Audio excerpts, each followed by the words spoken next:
How we started this was purely from an idea that we wanted to tackle the approach, our response to David Attenborough's documentary. Making videos like this is an extremely important thing to do. We'll be able to show people there's more, there are more solutions, and there's loads of stuff that people can do. Octopus Energy heard our mission, they supported it, even with the Tesla throughout the actual sustainable production practices. There was a lot of work put into the actual structure of how we were going to do this.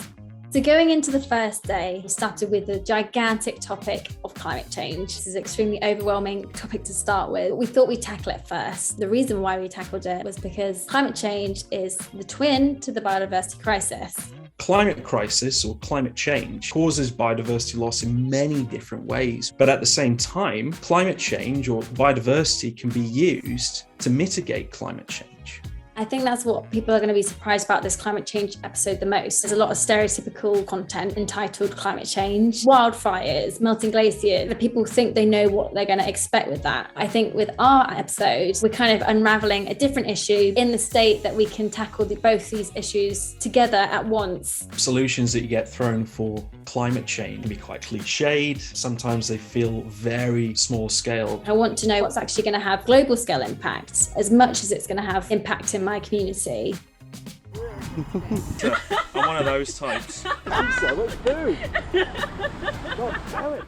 Okay, so the next day was all about invasive species. Like climate change, and invasive species is another driver of biodiversity loss. Diving into the world of invasive species for me was new territory, and I was totally shocked about how many invasive species there are.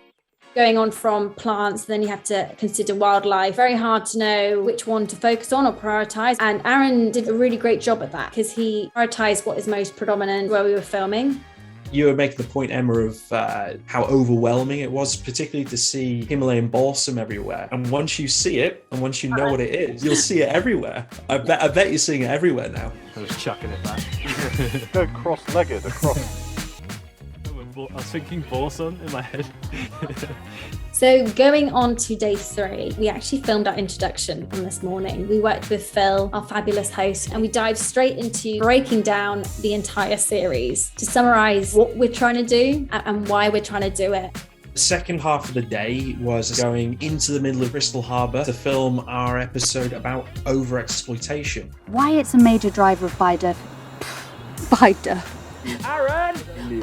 loss. No, don't worry. Never mind, stand down. Wider food. I want to say wider first. Okay. That was nearly there though. Right. Yep, don't know it. Okay. And it's raining. So going on to our last day, we tackled air pollution with Emma Louise. Going into the research side of things, what struck me was as much as it had a huge biological impact, it had such a social impact and it's such a deep-rooted social problem. We were trying to not only bring new research to light, but some new perspectives. And Emma Louise did that amazingly, trying to really ingrain it into people who aren't being affected by air pollution. You know, what can I do to appreciate my impact somewhere else in the world? That works okay. fine. We need to hold. Oh, sorry. We need to address this.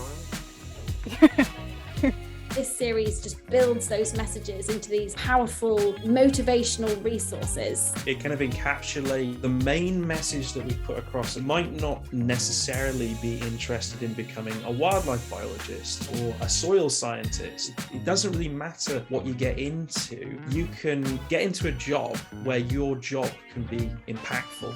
That actually brings us on to the final bit. What was the best part of the whole production? I think the collaboration for me was the most awesome opportunity because we really did develop it from just a talking point, and I think without the collaborative aspect, it would not be what it is. Well, for the EcoSapien team, it was the opportunity to work with another team who have very similar goals. It gave us that opportunity to talk to like-minded people, to make really, really good connections in that way. The whole process throughout the whole series has made me realise other people care. There's like-minded people that are doing things and are willing to do things, and I hope that comes across because what we've built up together and empowered each other to do, we hope to empower other people to do so also.